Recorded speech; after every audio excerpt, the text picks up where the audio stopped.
Indian contract act 1872 के section 7 sub clause 1 के according provisional acceptance absolute and unqualified acceptance नहीं होता है।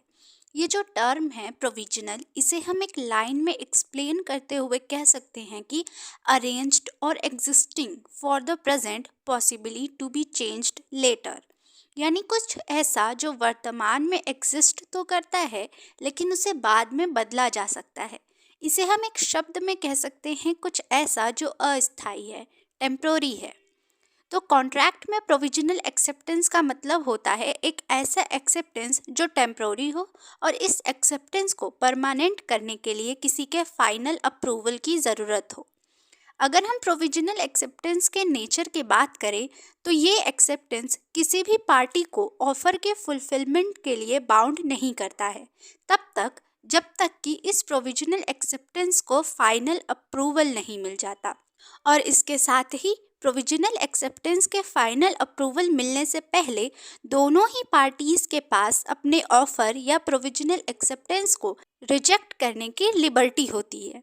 अगर हम प्रोविजनल एक्सेप्टेंस के इलिस्ट्रेशन की बात करें तो union of India versus S Narayan Singh provisional acceptance का एक इलिस्ट्रेशन है जो कि 1953 का पंजाब हाई कोर्ट का केस है। ये केस और इसके बाद आने वाला एक और केस दोनों ऑक्शन के ऊपर बेस्ड है। इसलिए इस केस को एक्सप्लेन करने से पहले हमारे ये समझना ज़रूरी है कि जब ऑक्शनर ऑक्शन के लिए एडवर्टाइज करता है, यानी जब वो पब्लिक को किसी ऑक्शन के बारे में इन्फॉर्म करता है, तो वो इनविटेशन टू ऑफर होता है।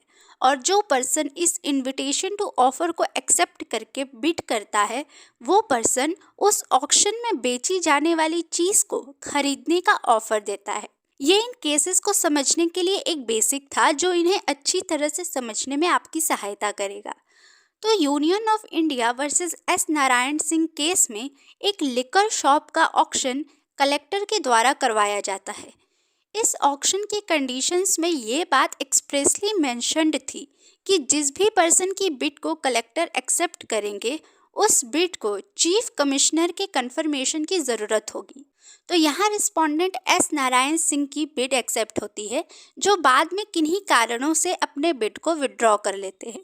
वैसे ये कारण इस केस के जजमेंट में डिटेल में बताया गया है। अगर आप इस जजमेंट को डिटेल में पढ़ना चाहते हैं तो हम इस जजमेंट की लिंक डिस्क्रिप्शन बॉक्स में दे देंगे, आप वहां से पढ़ सकते हैं। क्योंकि वो कारण हमारे टॉपिक प्रोविजनल एक्सेप्टेंस से रिलेटेड नहीं है, इसलिए हम उन्हें यहाँ मेंशन नहीं कर रहे हैं। तो इस बिड के विड्रॉ के बाद उस लिकर शॉप की फिर से बिड हुई। तो इस बिड के एक कंडीशन के अकॉर्डिंग अगर बिडर अपनी बिड विड्रॉ करता है तो नई बिड करने में जो कॉस्ट आएगी उसे उस बिडर को ही भरना होगा, जिसके लिए नारायण सिंह मना कर देता है और लोअर कोर्ट में इसके लिए सूट फाइल कर देता है।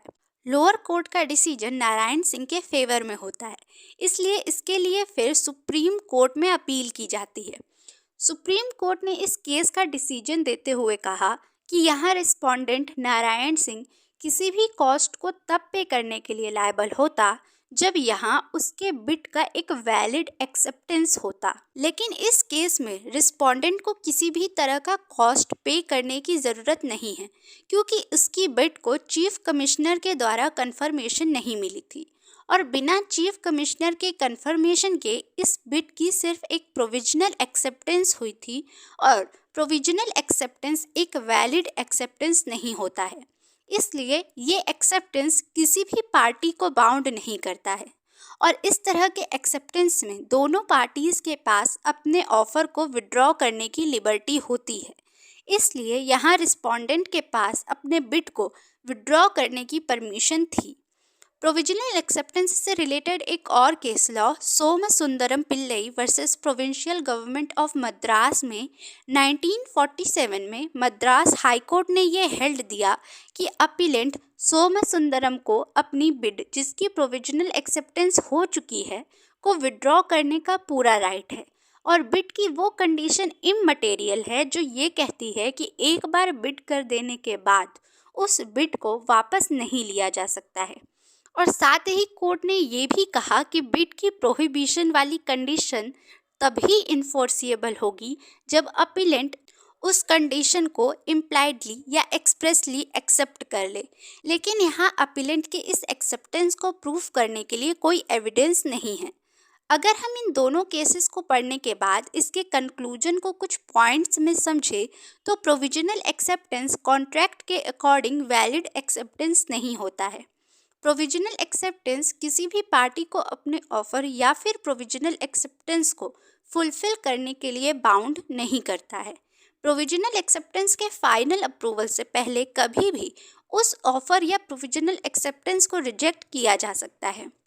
अगर प्रोविजनल एक्सेप्टेंस के साथ एक्सेप्टर ये कंडीशन रखता है कि ऑफरर अपने ऑफर को रिपील नहीं कर सकता है तो ये कंडीशन अनलॉफुल होगा। लेकिन इसके दो एक्सेप्शंस हैं। पहला, अगर ऑफरर ने उस कंडीशन को खुद केयरफुली एक्सेप्ट किया हो तब प्रोविजनल एक्सेप्टेंस से दोनों ही पार्टीज बाउंड होंगी, या इस प्रोहिबिशन की कंडीशन को लॉ बनाया गया हो उसके ड्यू प्रोसेस यानी एक लॉ के इन्फोर्सिएबल होने में जितने भी स्टेप होते हैं उन सभी को फॉलो करके। इसका मतलब है कि पार्टीज प्रोविजनल एक्सेप्टेंस से बाउंड हैं या नहीं, या फिर क्या पार्टीज का प्रोविजनल एक्सेप्टेंस से बाउंड होने का इंटेंशन था या नहीं, इसका डिसीजन हर केस के फैक्ट के अकॉर्डिंग अलग होगा। सेक्शन 7 सब क्लॉज 1 से रिलेटेड टॉपिक पार्शियल एक्सेप्टेंस को समझने के लिए आप लेफ्ट वाली वीडियो पर ज़रूर क्लिक करें और इस सेक्शन से रिलेटेड सभी टॉपिक्स को जानने के लिए राइट वाली प्लेलिस्ट पर क्लिक करें।